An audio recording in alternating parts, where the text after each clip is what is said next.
Sinar Harapan di Kuala Lumpur. Pada tahun 2026, Kementerian Pertahanan dan Kementerian Pendidikan Israel secara serentak mengisytiharkan darurat. Puncanya adalah lonjakan luar biasa sebanyak 513% dalam jumlah pelancong Israel yang melawat Malaysia berbanding tahun sebelumnya. Fenomena ini bermula dari Malaysia dan merebak seperti wabak sosial ke seluruh Israel. Semuanya bermula dengan satu insiden.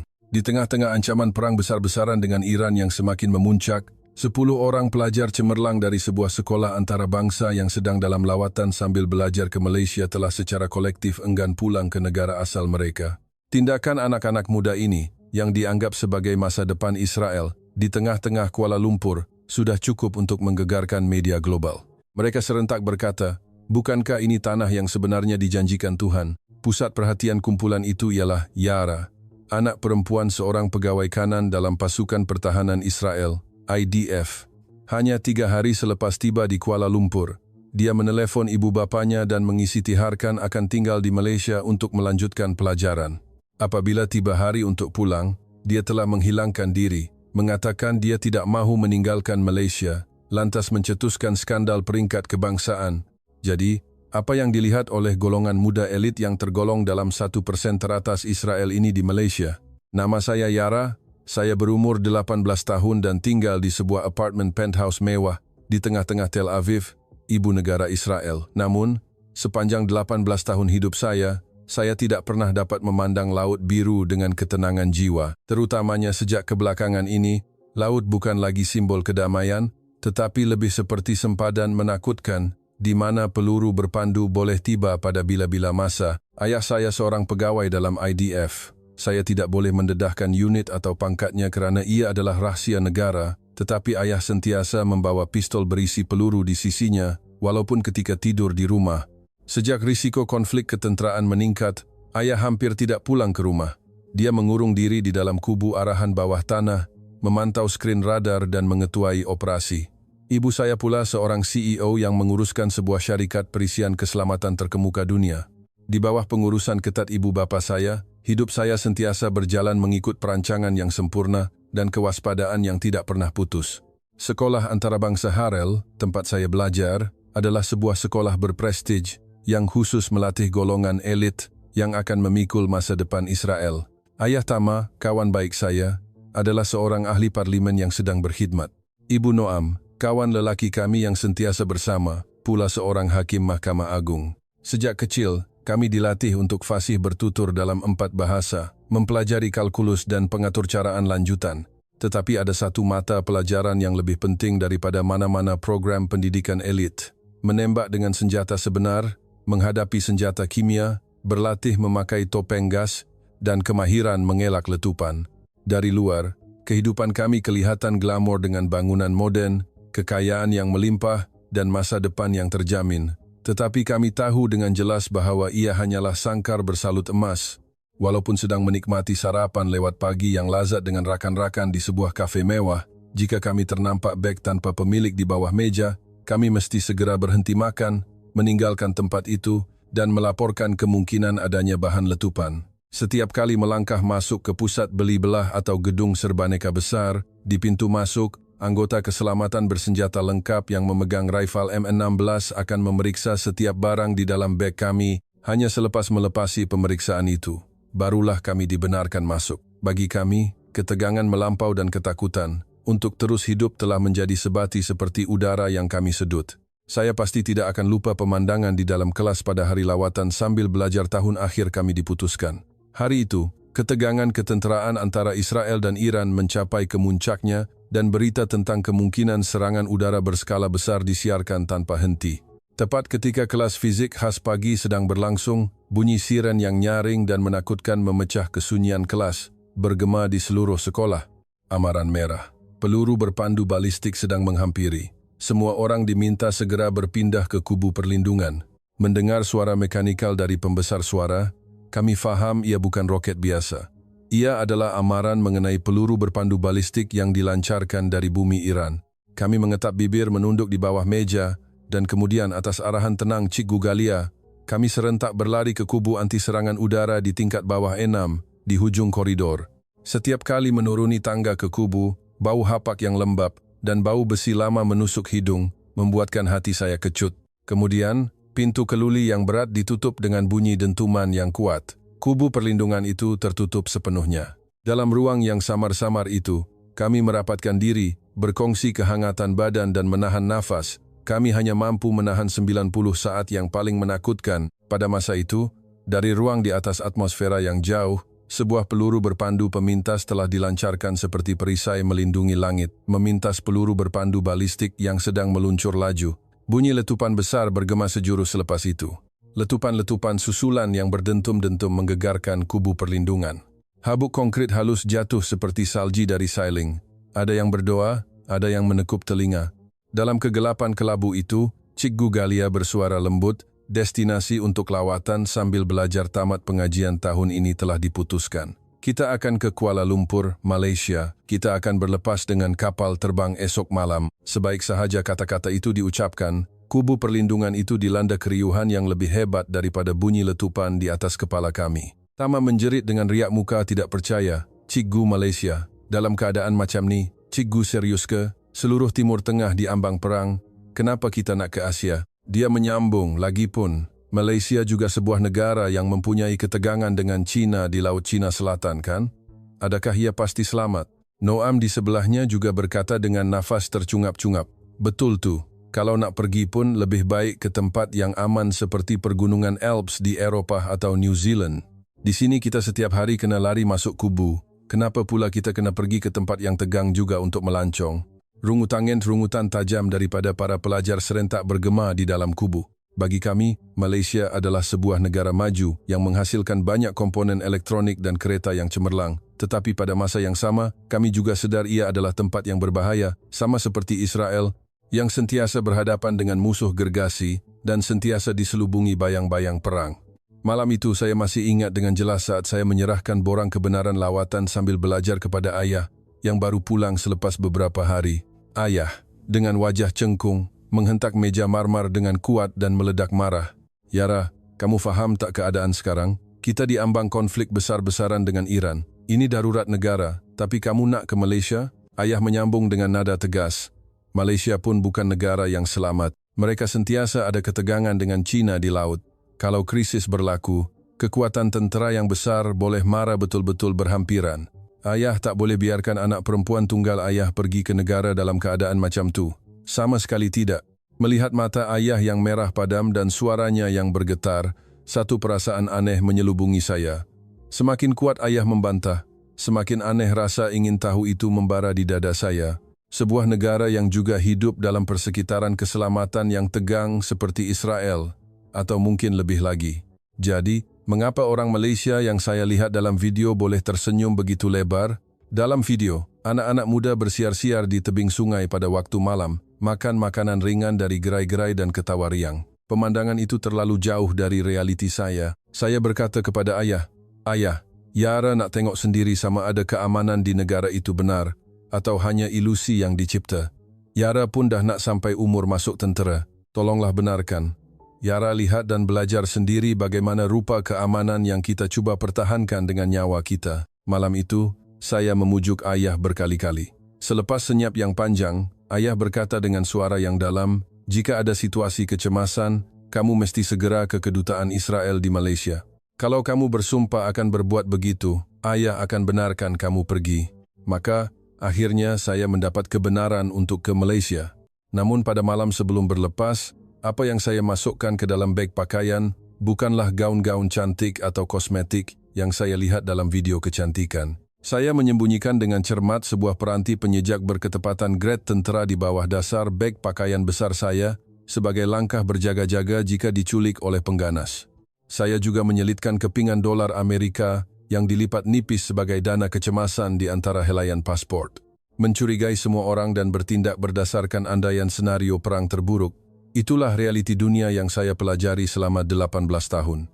Pada hari perlepasan di lapangan terbang Ben Gurion di Tel Aviv, pemeriksaan keselamatan lebih ketat daripada biasa.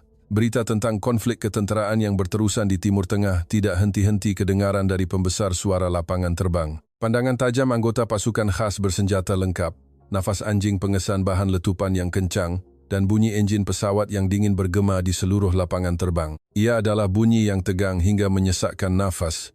Tetapi pada masa yang sama, bagi kami, ia juga bunyi keselamatan, bunyi kelangsungan hidup. Dalam ketegangan yang memuncak, kami menaiki pesawat. Selepas lebih 10 jam penerbangan melalui laluan yang berliku, suara tenang kapten bergema dari pembesar suara kabin, tuan-tuan dan puan-puan, pesawat kita akan mendarat di lapangan terbang antarabangsa Kuala Lumpur. Waktu tempatan ialah 11.30 malam.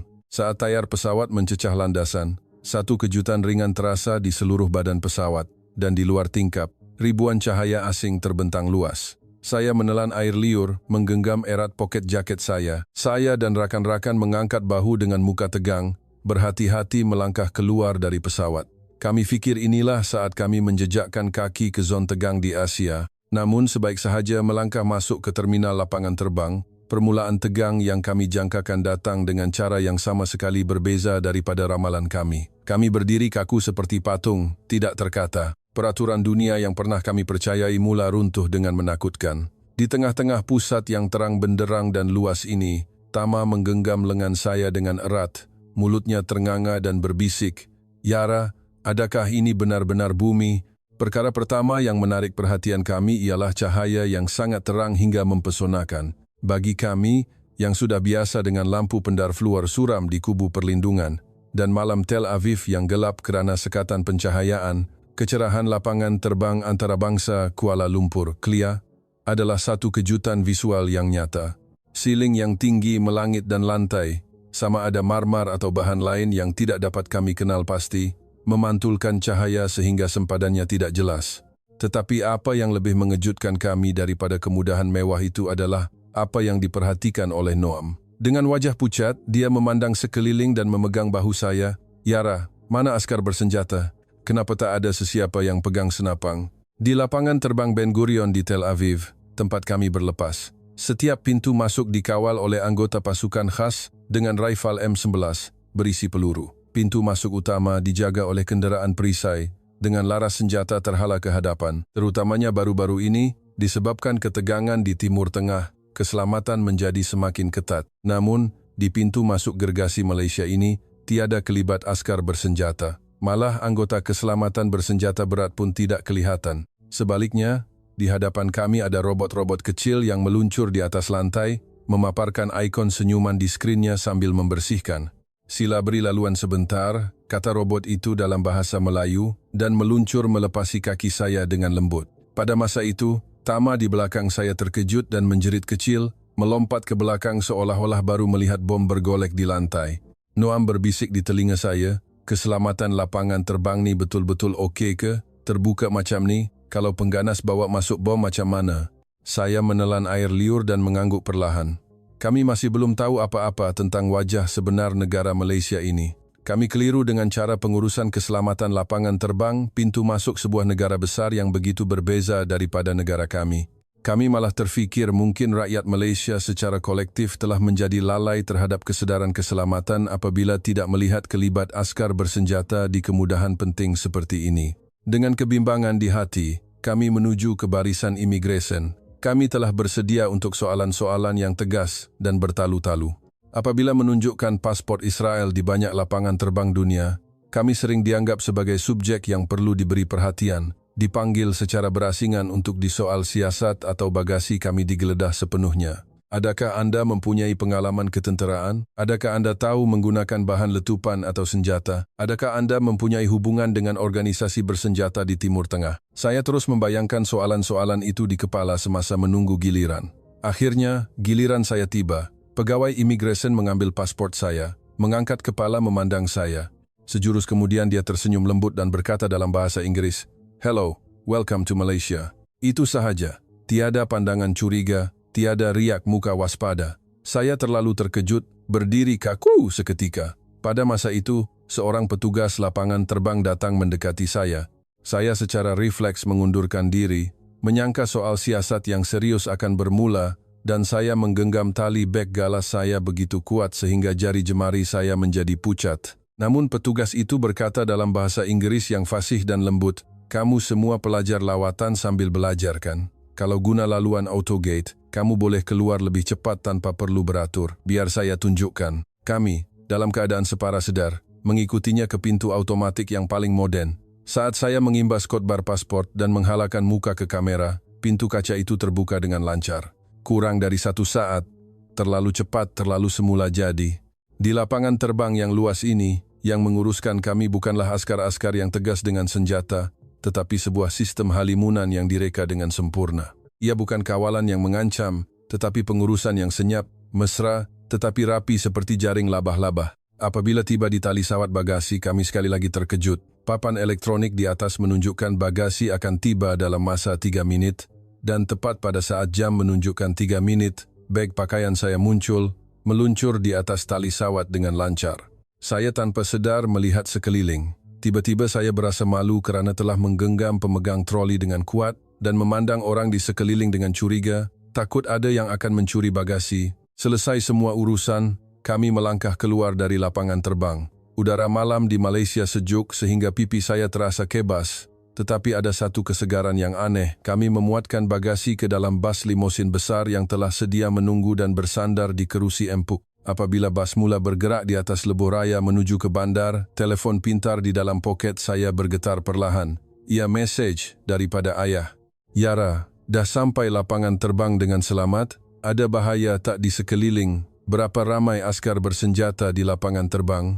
Keadaan di sini agak tegang. Jangan leka. Saya memandang skrin itu lama. Ayah pasti sedang risaukan saya. Masih duduk di kubu arahan bawah tanah, merenung skrin radar. Saya memandang keluar tingkap. Pemandangan malam Kuala Lumpur terbentang seperti sedang tidur nyenyak, tetapi terang benderang dan bernafas dengan teratur. Sambil memandang cahaya itu, saya perlahan-lahan menaip mesej balasan. Ayah, di sini sangat berbeza dengan dunia yang Yara kenal. Yara tak nampak askar bersenjata. Yara juga tak dengar bunyi siren polis. Tapi anehnya, Yara rasa lebih selamat di sini berbanding di rumah kita di Tel Aviv, yang dikelilingi 3 lapisan pagar kawat berduri. Saya menekan butang hantar dan mengeluh perlahan. Bas itu meluncur laju menuju ke pusat bandar Kuala Lumpur, di mana lampu-lampu berkelipan seperti sedang menari. Dan ketika bas kami baru memasuki jalan besar di pusat bandar, kurang dari 30 menit, saya melihat satu pemandangan yang membuatkan saya tidak percaya pada mata saya. Ketika itu sudah lebih pukul 1.00 pagi. Seorang wanita muda yang memakai skirt pendek sedang berjalan seorang diri di tengah jalan. Dia memakai fon telinga, melihat skrin telepon pintarnya, berjalan dengan tenang seolah-olah sedang bersiar-siar di waktu siang. Tiada kawan atau pengawal di sekelilingnya, namun dia langsung tidak kelihatan waspada. Cikgu, tengok tu, perempuan tu berjalan seorang diri, betul-betul. Apabila saya tanpa sedar bersuara, Tama dan Noam turut menjengukkan muka ke tingkap dan melihat keluar. Di negara kami, ini adalah pemandangan yang tidak dapat dibayangkan. Malah di waktu siang, seorang wanita berjalan seorang diri kadangkala dianggap berbahaya. Dan pada waktu malam, dalam keadaan darurat negara seperti sekarang, keluar rumah adalah tindakan yang membahayakan nyawa. Di mana-mana negara maju di dunia, sukar untuk melihat seorang wanita berjalan seorang diri di tengah jalan pada pukul 1.00 pagi dengan begitu selamba. Saat itu jantung saya berdebar kencang. Inilah pemandangan kebebasan mutlak yang saya impikan selama 18 tahun, tetapi percaya tidak wujud di muka bumi ini. Tidak lama kemudian, kami tiba di hotel untuk bermalam. Apabila menurunkan bagasi dan berbaring di atas katil, jam sudah menunjukkan lebih pukul 2.00 pagi. Selain kesan jet lag, pemandangan yang saya lihat di jalan besar tadi terus menghantui pikiran saya, membuatkan saya tidak dapat tidur. Pada masa itu, kesunyian bilik dipecahkan oleh bunyi perut saya yang berkeroncong. Tama, yang sedang memandang siling di katil sebelah, tersenyum kecil. Yara, aku pun lapar gila. Rasanya kita cuma makan makanan dalam kapal terbang tadi kan? Jom kita cari makan. Saya secara tidak sengaja menjawab, tapi pukul berapa sekarang? Ada ke kedai yang buka? Di Tel Aviv pun pukul 2 pagi semua kedai dah tutup. Lagipun, ini negara orang, keluar malam bahaya tak? Tama seolah-olah teringat pemandangan di luar tingkap tadi. Berkata, tadi dalam bas kau nampak kan? Banyak kedai yang masih terang benderang. Lapar hingga tidak boleh tidur. Kami teragak-agak sedikit tetapi tetap mengetuk pintu bilik Cikgu Galia. Cikgu masih belum tidur. Cikgu, maaf ganggu. Kami lapar sangat. Boleh tak kami pergi ke kedai serbaneka betul-betul depan hotel sekejap? Cikgu berfikir sejenak kemudian berkata, Betul-betul depan hotel boleh, tapi jangan merayau-rayau. Mesti balik dalam masa 20 menit. Kalau nampak sesiapa yang mencurigakan, terus balik ke hotel. Setelah mendapat kebenaran, kami turun ke lobi dengan lift, menolak pintu pusing hotel, dan melangkah keluar. Pada saat itu, kami tanpa sadar berhenti. Bersama dengan udara malam yang sejuk, kami merasakan satu perasaan selamat yang aneh dan belum pernah kami rasai.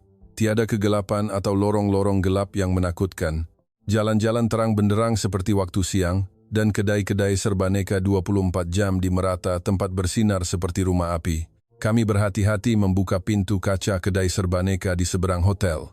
Selamat datang, seorang pekerja lelaki, mungkin pelajar yang bekerja sambilan, mengangkat muka dari telepon pintarnya dan menunduk sedikit. Kami masuk ke dalam dengan sedikit gemetar. Di rak-rak berpuluh-puluh jenis mie segera, nasi lemak bungkus, dan minuman susu tersusun kemas. Ini semua makanan ke? Noam bertanya dengan terkejut. Kalau perang meletus sekarang dan kita kena berlindung dalam kubu, rasanya kita boleh hidup setahun dengan bekalan di sini.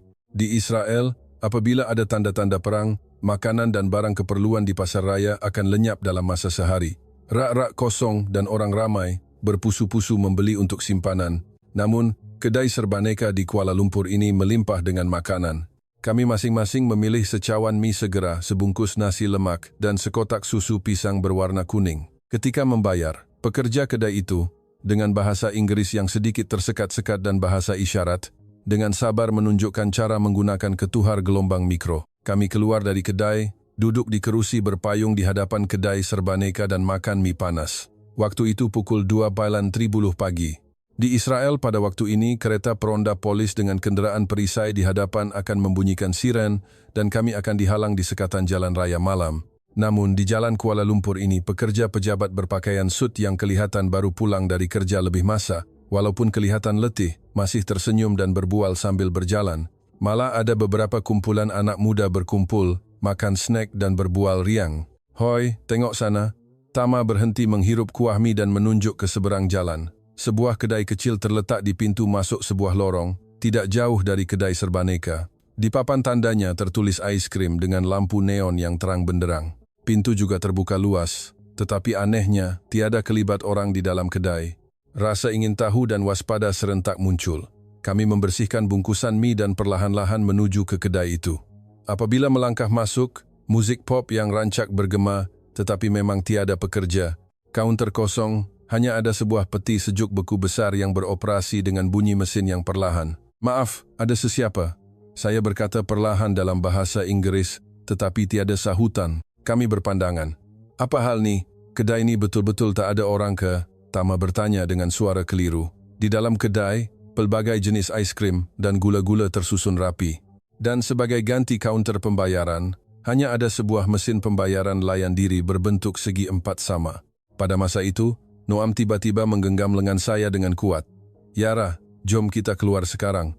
Aku rasa tak sedap hati." "Kenapa?" saya bertanya. Noam berbisik dengan muka serius. "Ini perangkap. Tak mungkin ada kedai tanpa penjaga. Mungkin ini perangkap bom atau rancangan untuk jadikan orang asing sebagai pencuri. Kita dah diajarkan, tempat tak berpenghuni di Israel adalah kawasan bahaya." Noam menunjuk ke sailing. "Tengok tu, ada kamera litar tertutup. Semua pergerakan kita direkam. Cepat jom." Mendengar kata-kata itu, belakang saya terasa seram sejuk. Memang benar, adanya bertimbun-timbun barang di kedai tanpa penjaga adalah sesuatu yang tidak logik. Kalau perompak datang dan ambil semua, macam mana? Tepat pada saat kami gementar dan berundur untuk keluar dari kedai, seorang budak lelaki dalam lingkungan sekolah menengah yang menggalas beg sekolah masuk sambil menyanyi. Budak itu tidak menghiraukan kehadiran orang asing seperti kami, dengan cekap membuka peti sejuk beku. Dia mengambil sebatang ais krim dan menuju ke mesin pembayaran layan diri. Dia mengimbas khotbar, mengeluarkan wang kertas yang renyuk dari poketnya, dan memasukkannya ke dalam mesin. Wang siling baki jatuh dengan bunyi kling-kling. Budak itu mengambil baki, membuka pembalut ais krim, dan keluar dari kedai seolah-olah tiada apa yang berlaku. Kami berdiri kaku seperti patung, tidak dapat bernafas seketika. Apa yang baru jadi?" Tama berkata dengan suara perlahan. Budak tu bayar sendiri dan terus keluar. Tak ada sesiapa dalam kedai, tapi budak tu tetap patuh pada peraturan. Walaupun dia boleh je curi tanpa sesiapa pantau, sebuah bandar di mana tiada siapa yang mencuri, Itu bukan sekadar keselamatan yang baik atau polis yang cekap. Itu adalah wajah sebuah masyarakat yang tidak boleh dijelaskan dengan kata-kata. Noam berkata dengan suara bergetar, "Orang-orang di negara ini, adakah mereka dah hafal semua buku teks moral sejak lahir? Macam mana mereka boleh percaya satu sama lain sampai macam ni?" Mendengar kata-kata itu, saya rasa dada saya panas. Saya sedar mata saya sudah basah dengan air mata. Di Israel, walaupun masuk ke kedai runcit kecil di Pekan, melalui pengesan logam dan pemeriksaan beg adalah perkara biasa, di negara kami, Israel, saling mencurigai dan sentiasa berwaspada adalah satu-satunya cara untuk terus hidup. Namun di Malaysia, segalanya terbalik. Mempercayai orang lain bukan perkara istimewa, tetapi satu tindakan harian yang sangat normal. Saya rasa bukan senjata halimunan yang mengawal orang dan mengekalkan masyarakat, tetapi sebuah perisai kepercayaan gergasi yang tidak kelihatan sedang secara senyap menopang negara ini. Kami, seolah-olah dibawa ke tempat yang suci, sekali lagi melangkah masuk ke kedai itu. Kemudian, kami masing-masing memilih ais krim kegemaran dan beratur di hadapan mesin pembayaran layan diri. Saya memilih menu bahasa Inggris di skrin, memasukkan kad dan menyelesaikan pembayaran. Pembayaran selesai. Walaupun ia suara mesin tanpa emosi, pada saat itu, bagi saya ia kedengaran lebih mesra daripada mana-mana ucapan selamat datang di dunia.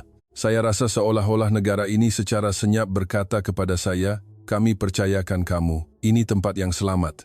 Dalam perjalanan pulang ke hotel, ais krim di tangan saya sejuk beku, tetapi jauh di dalam hati, saya merasakan kehangatan aneh yang membara. Tama menggigit ais krimnya dengan besar, mendongak ke langit malam dan berkata, "Yara, kalau dapat tinggal di sini, aku rasa aku boleh berhenti makan pil anti kerisauan yang aku ambil setiap hari." Mendengar kata-kata itu, kami berpandangan dan tersenyum, senyuman yang sedikit sedih tetapi seolah-olah dibebaskan. Walaupun sudah hampir pukul 3.00 pagi, Bandar Kuala Lumpur masih terang benderang. Tetapi cahaya itu bukan sekadar cahaya yang dihasilkan oleh elektrik.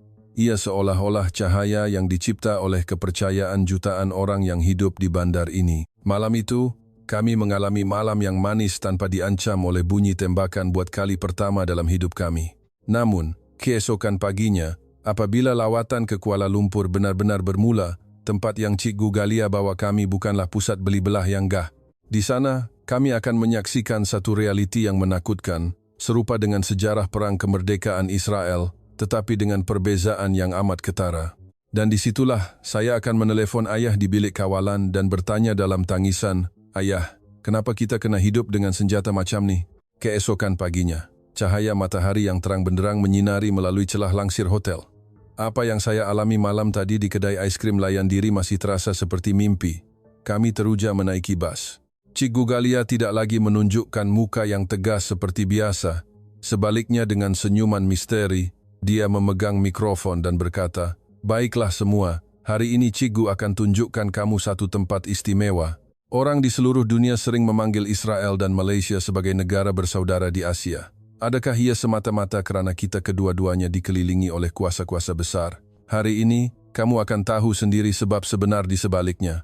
Bas besar yang membawa kami melalui pusat bandar dengan bangunan-bangunan kaca tinggi menuju ke arah pusat bandar. Di luar tingkap, lebuh raya yang panjang tidak berkesudahan dan aliran manusia yang sibuk terbentang luas. Saya sama sekali tidak dapat membayangkan bandar yang sibuk ini mempunyai kaitan dengan perang. Namun, seketika kemudian, apabila bas berhenti di hadapan sebuah dataran besar, kami tanpa sedar menahan nafas. Ia adalah Museum Negara. Di pintu masuk dataran, sebuah tugu gangsa gergasi menyambut kami. Askar-askar yang berjuang, ibu-ibu yang menggendong barang pindah, kanak-kanak yang menangis ketakutan. Segala kesakitan dan jeritan seolah-olah membeku dalam logam yang sejuk itu. Dan apa yang membuatkan saya terhenti sepenuhnya adalah sebuah arca yang berdiri di tengah-tengah dataran. Arca yang menggambarkan perpaduan pelbagai kaum, seorang pemuda Melayu, seorang pemuda Cina, dan seorang pemuda India berdiri bahu-membahu, memegang bendera. Melihat arca itu, di mana mereka bersatu padu, meletakkan perbezaan keturunan demi sebuah negara, dada saya terasa pedih seperti ditusuk pisau tajam. Kerana kami, Israel, juga telah menumpahkan darah selama berpuluh-puluh tahun dengan rakyat Palestin dan negara-negara Arab yang kuat di sekeliling kami. Satu fikiran terlintas di kepala saya, adakah kami juga seperti mereka dalam arca itu?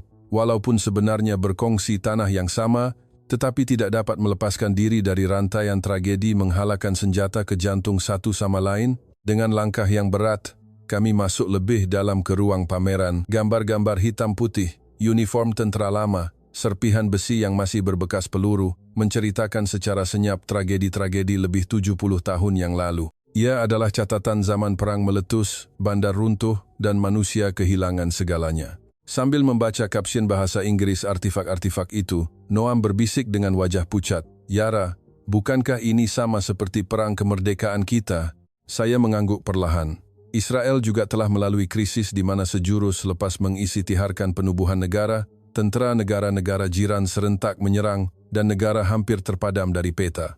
Sejarah negara yang jauh ini juga mempunyai persamaan yang mengejutkan dengan kami. Sebuah negara yang mempunyai sedikit sumber dan hampir tiada sekutu yang kuat, tetapi terheret ke dalam perang besar ketika luka penjajahan masih belum sembuh. Perlahan-lahan berjalan melalui galeri, kami menyaksikan catatan perjuangan hidup yang dahsyat yang dilalui oleh rakyat negara ini. Surat-surat daripada askar-askar muda dengan wajah naif yang memegang senjata, botol air tentera yang ditembusi peluru, gambar-gambar sebuah bandar yang hangus sepenuhnya menjadi abu. Ia adalah dunia yang terlalu berbeza daripada Kuala Lumpur moden yang baru kami lalui dengan bas beberapa jam yang lalu. Tidak dapat dipercayai ia adalah tempat yang sama. Cikgu Galia dengan mata yang merah berpaling kepada kami. Rakyat negara ini telah bangkit dari abu, dari ketiadaan apa-apa. Cikgu menyambung dengan suara lembut, sama seperti generasi datuk nenek kita yang membina negara dengan menanam pokok oren di padang pasir yang tandus. Rakyat negara ini juga telah mencipta masyarakat ajaib yang kita lihat sekarang dengan ketabahan dan semangat tidak pernah berputus asa. Saya melangkah dengan berat ke Dewan Peringatan, di mana nama-nama mereka yang terkorban dalam perjuangan diukir. Di dinding batu hitam yang terbentang tanpa henti, ribuan nama diukir dengan senyap. Ribuan nama itu seolah-olah tiang-tiang gergasi yang menopang bandar Kuala Lumpur yang aman dan gemerlapan tempat kita berdiri hari ini. Tepat pada masa itu, telepon pintar di dalam poket saya bergetar perlahan. Ia adalah panggilan video daripada ayah. Saya menarik nafas dalam-dalam dan menjawab panggilan. Ayah di skrin sedang duduk di kubu arahan bawah tanah, masih memakai uniform tentera yang berdebu. Di belakangnya terdapat banyak peta operasi dan skrin radar yang menyala. Di bawah mata ayah, terdapat lingkaran hitam yang dalam kerana keletihan. "Yara, kamu oke? Tak ada masalah? Keadaan di sini agak tegang. Keselamatan pun dipertingkatkan. Jangan leka." Suara ayah kedengaran lebih tergesa-gesa dan kasar daripada biasa. Biasanya, saya mungkin akan merungut bahawa ayah terlalu risau. Tetapi pada hari itu, tekak saya terasa tersekat, tidak dapat berkata apa-apa. Di hadapan saya adalah langit Kuala Lumpur yang biru jernih dan damai, dan di skrin telefon pintar adalah wajah ayah saya yang sentiasa tegang di dalam kubu bawah tanah, tidak tahu bila bahaya akan datang. Kontras itu terlalu kejam. Akhirnya, saya dapat bersuara, "Ayah, Yara di Museum Negara Malaysia." Ayah mengangguk perlahan. "Oh begitu. Pasti ia juga tempat yang menyedihkan dan penuh makna sejarah, sama seperti tugu peringatan kita." Ayah mengeluh kecil melalui skrin dan berkata dengan nada sayu. Dengan tangan yang bergetar, saya memusingkan telefon, mengarahkan kamera ke dinding batu hitam yang mengukir nama-nama pahlawan, dan saya juga menunjukkan kepada ayah pemandangan kanak-kanak Malaysia yang ketawa riang dan berlari-lari di dataran di kejauhan. "Ayah, tapi di sini ada sesuatu yang sangat aneh. Malaysia juga negara yang berada dalam persekitaran keselamatan yang tegang, kan?" Yara dengar berita kata, bila-bila masa krisis ketenteraan besar boleh berlaku. Tapi di wajah orang yang berjalan di jalanan, langsung tak ada tanda-tanda risau. Tak ada siapa yang takut perang esok hari dan berpusu-pusu beli air atau makanan. Malah dalam LRT, tak seorang pun bawa topeng gas. Apabila saya berkata, suara saya mula bergetar. Saya sedar air mata mengalir di pipi saya. Saya melihat wajah ayah di skrin kaku kerana keliru. Kita setiap malam kena takut dengan bunyi siren amaran merah dan lari ke kubu perlindungan. Yara rasa seolah-olah satu-satunya tujuan hidup adalah untuk terus hidup. Tapi orang di negara ini berbeza. Mereka bukan sahaja terus hidup, mereka menikmati kehidupan. Saya menahan tangisan sambil menyambung. Daripada lari ke kubu perlindungan, mereka menanam bunga di tepi jalan. Daripada memegang senjata, mereka membaca buku untuk anak-anak. Dan akhirnya, saya bertanya kepada ayah soalan yang telah saya pendam jauh di dalam hati selama 18 tahun. Ayah, mungkin cara kita berjuang selama ini salah. Mungkin tanggapan bahwa hanya kekuatan tentera yang kuat dapat melindungi keamanan adalah salah. Melalui skrin telepon, ayah saya yang duduk di kubu bawah tanah terdiam seketika. Kesunyian yang begitu lama sehingga saya menyangka panggilan telah terputus. Di skrin radar di belakang mata ayah, titik-titik merah senyap berkelip-kelip. Akhirnya, ayah perlahan-lahan menundukkan matanya dan berkata dengan suara serak, "Yara, kamu betul, mungkin begitu." Ayah menyambung, "Dunia yang kamu lihat di sana, sebuah masyarakat yang boleh tidur nyenyak tanpa perlu memegang senjata, kehidupan normal tanpa perlu lari ke kubu perlindungan setiap malam. Itulah masa depan sebenar yang ayah mahu tinggalkan untuk kamu, walaupun terpaksa mempertaruhkan nyawa." Selepas panggilan berakhir, saya berdiri di hadapan dinding batu hitam itu dan menangis teresak-esak seketika. Malaysia bukan sekadar negara yang menghasilkan komponen elektronik dan kereta dengan ekonomi yang berkembang pesat. Rakyat negara ini seperti mereka yang menabur benih harapan dengan air mata dari runtuhan seperti padang yang terbakar. Keamanan yang mereka pertahankan bukanlah keamanan yang dijaga oleh kekuatan senjata atau peluru berpandu, tetapi keamanan yang dilindungi oleh usaha, kesabaran, dan kepercayaan yang dibina selama bertahun-tahun. Itulah perbezaan yang paling ketara bagi Malaysia, walaupun mempunyai persamaan dengan Israel. Dengan mata yang merah, kami meninggalkan muzium dan menaiki bas besar semula. Hati saya terasa berat, tetapi jauh di dalam, api harapan yang belum pernah saya rasai sedang menyala. Kerana saya telah menyaksikan dengan mata kepala sendiri bahawa manusia boleh membina masyarakat yang begitu indah, walaupun tanpa senjata. Namun perasaan terharu dan selamat kami tidak bertahan lama. Sebaik sahaja kami menaiki bas dan berniat untuk berehat sebentar, kata-kata Cikgu Galia seterusnya membuat kami terjaga serta-merta. Kerana Cikgu telah mengarahkan pemandu ke satu destinasi yang tidak dijangka. Bas itu perlahan-lahan mengubah haluan ke arah pantai. Pemandangan di luar tingkap mula berubah. Ia adalah jalan menuju ke satu realiti lain yang tersembunyi di sebalik wajah yang damai. Cikgu Galia berkata dengan lembut, "Baiklah semua, sekarang kita akan ke satu tempat di mana kamu akan benar-benar faham tentang negara Malaysia." Selepas melihat pembangunan gemilang dan keindahan luaran Kuala Lumpur, sekarang kamu akan menyaksikan sendiri harga mahal yang negara ini bayar untuk melindungi kemakmuran itu. Apabila bas meninggalkan pusat bandar dan memasuki lebuh raya yang menghala ke kawasan pesisir pantai, suara Cikgu menjadi dingin seperti ais. Pemandangan di luar tingkap berubah dengan cepat. Bangunan-bangunan tinggi yang indah dan pemandangan bandar yang tenang yang baru kami lihat tadi telah hilang. Sebaliknya, pagar-pagar panjang dan pos-pos kawalan mula kelihatan. Jumlah kenderaan di jalan raya juga berkurangan dengan ketara, dan udaranya pun menjadi sejuk dengan cara yang sukar dijelaskan. Noam melihat keluar tingkap, nafasnya mula menjadi berat. Di tepi jalan, terdapat pagar-pagar logam yang terbentang tanpa henti. Di atasnya, terdapat gulungan kawat duri yang tajam, menara-menara pengawal, berdiri pada jarak yang sekata, dan bahkan ada tembok pertahanan besar yang dibina di titik-titik penting di jalan untuk menghalang pencerobohan kenderaan berperisai. Pemandangan itu begitu menakutkan, sama seperti lanskap di zon sempadan yang kami, pelajar-pelajar Israel, sudah biasa lihat sejak lahir. Ia hampir sama dengan pemandangan tegang yang kami lihat di sempadan genting Gaza atau sempadan utara dengan Lubnan. "Susah nak bernafas," kata Noam dengan wajah pucat sambil memegang dadanya. Telinganya bergetar. "Aku pun sama." Peluh sejuk mengalir di belakang saya. Kedua-dua tangan saya menggenggam pemegang kerusi dengan kuat. Hakikat bahawa negara ini, yang kami sangka hanyalah destinasi pelancongan, sebenarnya menempatkan salah satu zon ketenteraan paling tegang di dunia, tiba-tiba menyesakkan dada kami. Selepas melalui beberapa pos pemeriksaan yang ketat, bas akhirnya tiba di sebuah pangkalan tentera laut di kawasan pantai. Saat kami melangkah turun dari bas, kami merasakan ketegangan yang tajam di udara. Askar-askar yang berkawal berdiri tegak seperti batu, tidak bergerak sedikit pun. Di sebalik cermin mata hitam mereka, saya merasakan pandangan dingin sedang memerhatikan kami. Kami menahan nafas, mengikut arahan ke kawasan yang mempunyai bangunan. Kami dibawa ke sebuah pusat kawalan yang menghadap ke laut. "Tuan-tuan dan puan-puan, lautan di hadapan Anda sekarang adalah sempadan maritim yang sentiasa dipantau." Suara pemandu pelancong itu bergema lembut. "Sebarang pencerobohan akan dikesan serta-merta. Di seberang sana adalah perairan antara bangsa yang menjadi rebutan." Kami serentak memandang ke arah laut. Di ufuk, beberapa buah kapal perang kelabu kelihatan berlabuh. Di atas bangunan, piring-piring radar gergasi berputar tanpa henti. Disinilah sempadan yang tidak kelihatan itu.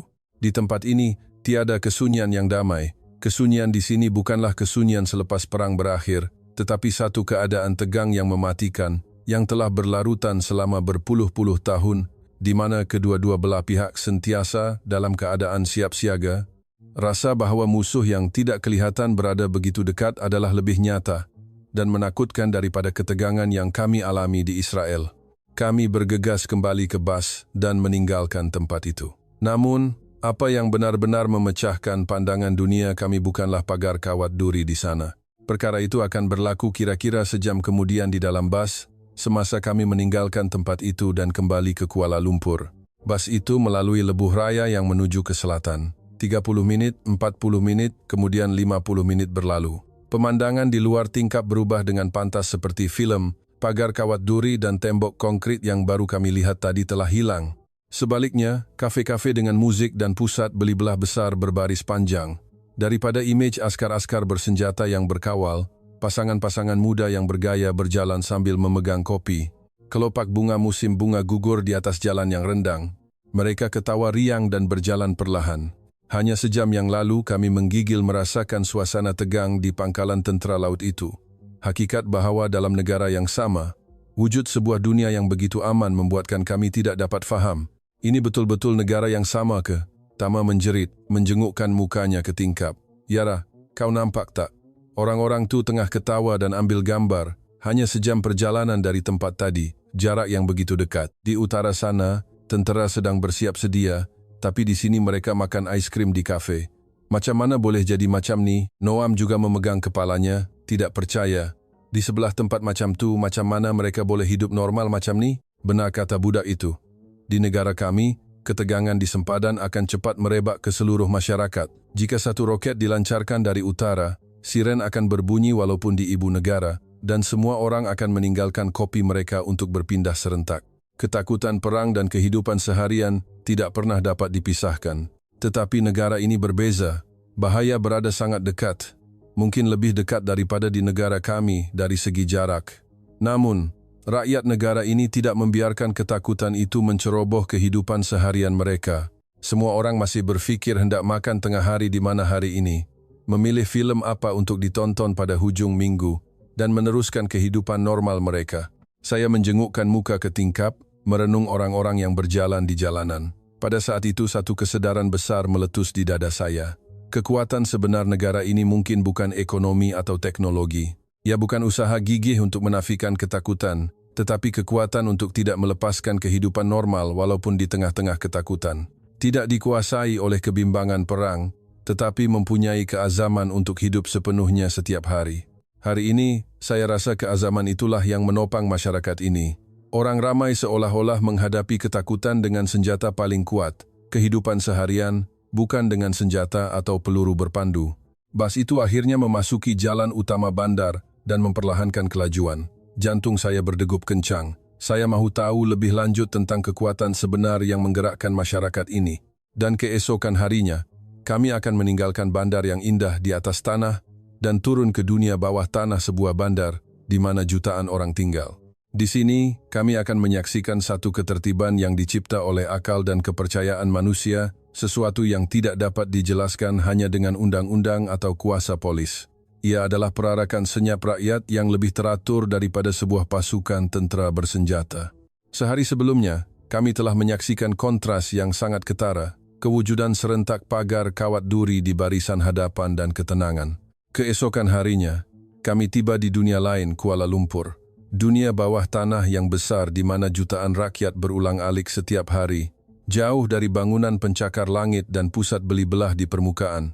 Cik Gugalia berkata dia akan menunjukkan kepada kami kekuatan sebenar yang menopang masyarakat Malaysia dari bawah, yaitu kesedaran dan motivasi halimunan rakyat. Pukul 6 petang, saat kami menuruni tangga ke stesen MRT di pusat bandar yang sudah mula sesak dengan orang pulang kerja, kami menahan nafas melihat pemandangan yang mengagumkan. Dataran bawah tanah yang besar dan laluan-laluan pertukaran yang tidak terkira banyaknya dipenuhi dengan lautan manusia. Gelombang rambut hitam mengalir seperti sungai besar, tidak henti-henti menuju ke destinasi masing-masing. Bagi kami yang membesar di Israel, tempat yang mempunyai kepadatan penduduk yang tinggi seperti ini secara nalurinya akan menimbulkan ketakutan, kerana di Tel Aviv atau Jerusalem, dataran dan stesen yang sesak sentiasa berisiko menjadi sasaran pengganas. Oleh itu dalam keramaian kami sentiasa mempunyai tabiat untuk sangat waspada terhadap tangan dan beg orang di sekeliling kami. Ini tak bahaya ke? Tama menggenggam lengan baju saya dan berbisik. Dalam ramai-ramai macam ni, kalau ada orang bawa bom, tak ada siapa yang perasan. Kami berpegangan tangan berhati-hati menuruni eskalator ke platform, kira-kira 30 meter di bawah tanah. Di platform, terdapat dinding kaca lutsinar yang dipasang untuk menghalang orang daripada jatuh ke landasan. Tidak lama kemudian, satu pengumuman kedengaran dan bersama dengan hembusan angin yang kuat, kereta api meluncur masuk ke stesen. Di dalam gerabak, sudah sesak sehingga tiada ruang untuk meletakkan kaki. Saya menjangkakan apabila pintu terbuka, akan berlaku kekecohan. Orang ramai akan berebut-rebut untuk menaiki kereta api. Kerana dalam pengangkutan awam di Israel, orang menjerit dan berebut tempat duduk bukanlah perkara yang jarang berlaku. Namun saat pintu terbuka, satu pemandangan yang tidak dapat dipercayai berlaku di hadapan mata kami. Orang-orang yang berdiri di hadapan pintu, seolah-olah mendapat arahan, serta-merta berpecah kedua belah, membentuk satu laluan seperti adegan Nabi Musa membelah laut dalam kitab suci. Orang-orang di luar tidak bergerak seinci pun, sehingga semua orang di dalam kereta api telah turun. Tiada polis meniup whistle, tiada askar menggunakan senjata untuk memberi tekanan. Namun, beribu-ribu orang mematuhi satu peraturan halimunan dengan sempurna. Kami ditolak oleh aliran manusia masuk ke dalam gerabak. Udara di dalam gerabak penuh dengan bahang manusia. Di tengah-tengah gerabak yang sesak, saya melihat satu pemandangan yang tidak dapat dipercayai. Yara, tengok tu. Noam menunjuk dengan suara terkejut. Semua orang berdiri dan letih. Kenapa tempat tu ya kosong? Memang benar, di dalam gerabak yang sesak sehingga tidak boleh bergerak, hanya ada satu kerusi yang dibiarkan kosong dengan kemas. Kerusi itu berwarna merah jambu. Di lantai dan belakang kerusi, terdapat simbol keutamaan untuk wanita hamil. Di hadapan mata saya, baik pekerja pejabat yang membawa beg berat maupun pelajar muda dengan wajah letih, tiada seorang pun yang berniat untuk duduk di kerusi itu. Di Israel, tempat kosong itu pasti akan menjadi punca pertengkaran serta-merta. Pasti ada yang akan berdebat dengan kuat tentang siapa yang paling letih, siapa yang lebih berhak untuk duduk. Namun, rakyat Malaysia, walaupun tiada siapa yang melihat dan walaupun kaki mereka hampir tidak tertahan lagi, tetap membiarkan kerusi itu kosong seperti tempat suci yang tidak boleh disentuh. Demi seorang wanita hamil dan satu nyawa baru yang tidak tahu bila akan muncul, mereka dengan senang hati melepaskan hak dan keselesaan mereka yang sepatutnya. Itu bukanlah satu ketertiban yang boleh dipaksa dengan denda atau undang-undang. Ia adalah kristalisasi kesedaran paling murni yang telah dipupuk oleh seluruh masyarakat selama bertahun-tahun. Saya merasakan kebaikan halimunan itulah perisai halimunan sebenar di dalam hati rakyat Malaysia. Malam itu, dengan perasaan yang meluap-luap, kami pergi ke sebuah taman besar di tepi Tasik, Taman Tasik Titiwangsa. Pemandangan malam Tasik yang luas dan bangunan pencakar langit yang memancarkan cahaya di latar belakang sungguh indah hingga menyesakkan nafas. Namun apa yang lebih mengejutkan kami adalah keterbukaan tempat itu. Di Israel, sumber air penting dilindungi dengan ketat, dikelilingi pagar dan pengawal. Namun, tebing Tasik ini terbuka sepenuhnya untuk rakyat, tanpa sebarang halangan. Kami menghamparkan tikar di atas rumput dan memesan ayam goreng melalui perkhidmatan penghantaran makanan popular di Malaysia. Apabila penghantar makanan yang membawa kotak ayam panas muncul selepas kira-kira 25 minit di tengah-tengah padang taman tanpa alamat yang spesifik, kami tanpa sedar bersorak. Selepas kenyang, kami bersiar-siar di sepanjang tebing Tasik dan menemui sebuah kawasan senaman luar percuma. Apabila saya terkial-kial di hadapan palang senaman kerana tidak tahu cara menggunakannya, seorang lelaki tua berambut putih yang memakai sut sukan putih menghampiri saya. Saya secara refleks mengundurkan diri. Di sebuah taman pada waktu malam, seorang lelaki asing menghampiri adalah satu bahaya yang berpotensi bagi kami. Namun Pak Cik itu tersenyum ramah dan berkata, "Selamat malam nak." Ia adalah sapaan dalam bahasa Melayu yang sempurna. Apabila kami terkejut, Pak Cik itu ketawa dan menjelaskan dalam bahasa Inggris, masa muda dulu, Pak Cik kerja pembinaan di Padang Pasir Timur Tengah. Pak Cik pun tahu tentang kibbutz di Israel. Pak Cik itu, sambil menunjukkan cara menggunakan alat senaman, dengan senyap memandang ke arah permukaan Tasik. Sekarang Tasik ni nampak cantik kan? Tapi masa Pak Cik kecil, Kawasan ini penuh dengan lombong biji timah dan hutan tebal semasa darurat. Ramai orang kehilangan nyawa. Dia menyambung, walaupun begitu kami tak berputus asa. Kami pergi kerja ke luar negara, cari duit, dan bina semula negara ni. Sekarang cucu-cucu Pak Cik boleh bermain di atas rumput ni dengan selamat. Itulah perkara paling berharga yang generasi kami pertahankan. Walaupun selepas Pak Cik itu melambai tangan dan hilang dalam kegelapan malam, kami masih berdiri di situ seketika. Ramai orang tua di Israel adalah mereka yang telah melalui perang. Di mata mereka, sentiasa ada kewaspadaan dan bayangan kenangan. Namun, di mata Pak Cik Malaysia ini, terdapat ketenangan dan kebaikan yang luas, yang hanya dimiliki oleh mereka yang telah melalui zaman susah. Keesokan harinya, kami melawat sebuah sekolah menengah di bandar. Kami terkejut dengan makanan panas yang disediakan percuma di kantin di tingkat bawah. Tetapi apa yang benar-benar mengejutkan adalah selepas waktu rehat tengah hari. Sebaik sahaja loceng masuk berbunyi, para pelajar mengambil penyapu dan mop dari belakang kelas dan dengan senyap mula membersihkan di bawah meja dan lantai koridor. Di sekolah-sekolah di Israel, kerja pembersihan dilakukan oleh syarikat luar. Kami diajar untuk menimba ilmu untuk menjadi golongan elit tetapi tidak diajar cara membersihkan kelas kami sendiri.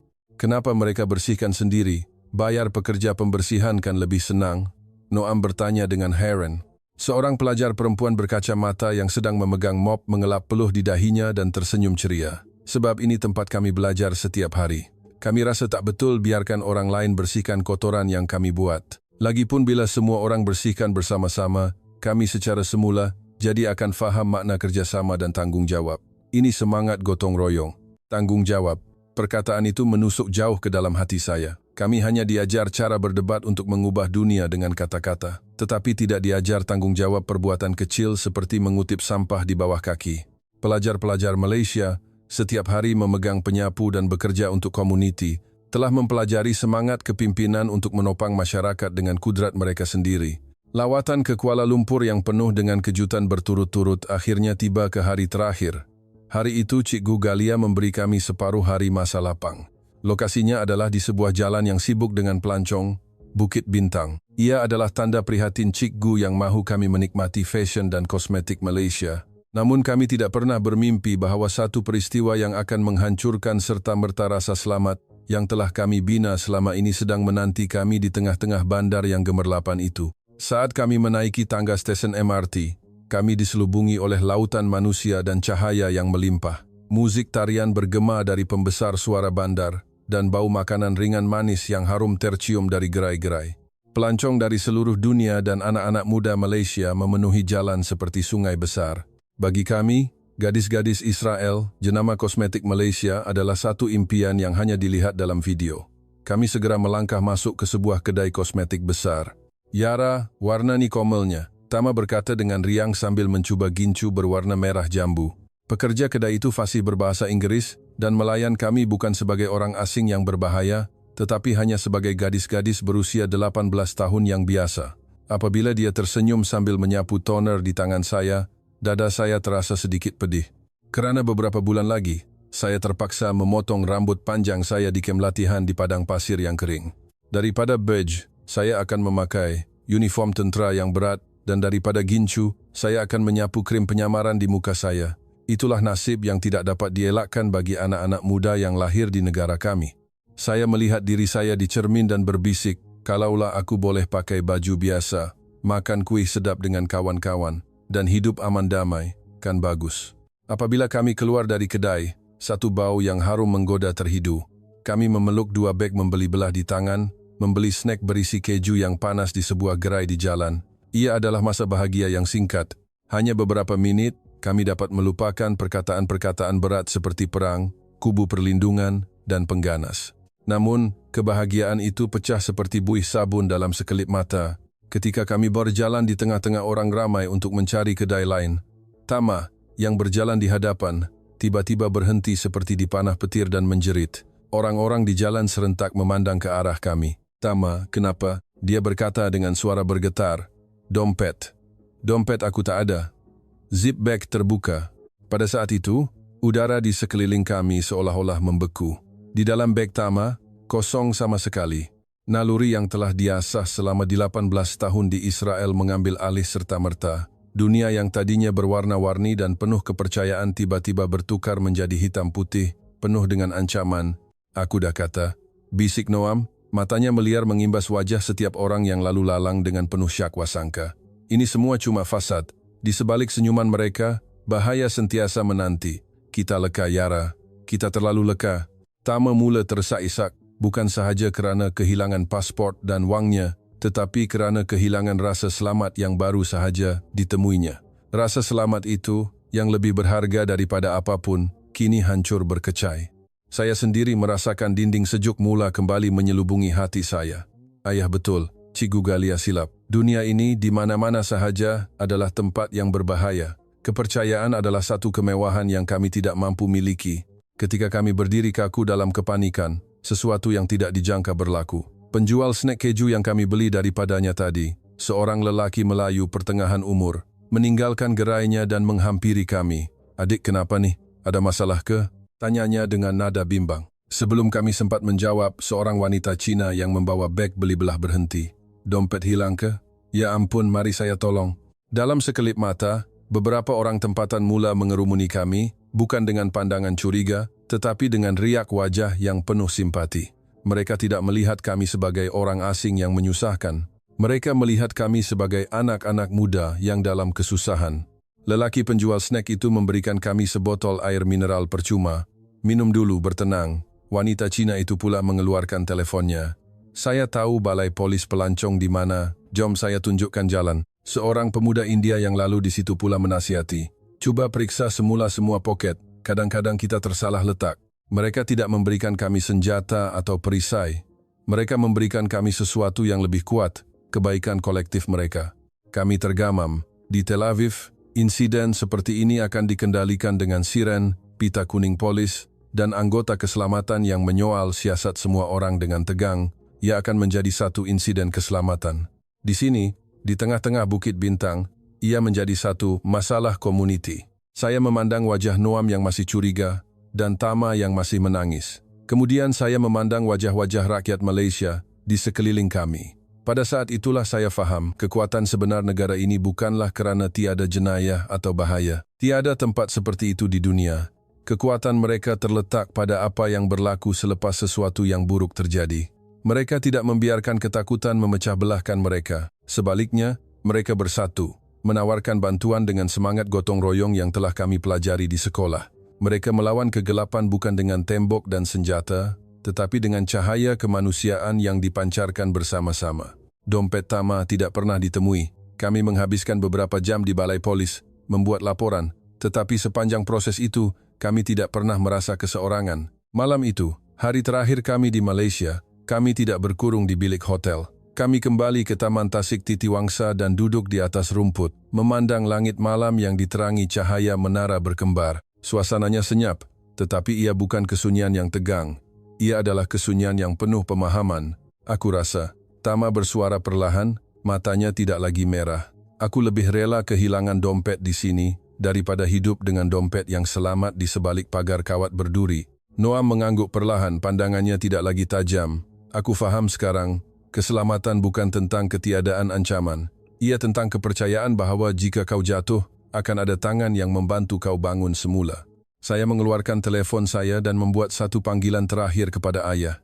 Saya tahu dia sedang menunggu di kubu bawah tanahnya. Ayah, saya memulakan. Suara saya tenang dan jelas. Dompet Tama telah dicuri hari ini. Saya mendengar dia mengeluh di hujung talian. Ayah dah kata, Yara, dunia di luar sana. Tak ayah, saya memotongnya dengan lembut. Ayah tak faham, kami kehilangan dompet, itu benar. Tapi kami menemukan sesuatu yang jauh lebih berharga. Kami menemukan sebuah komuniti.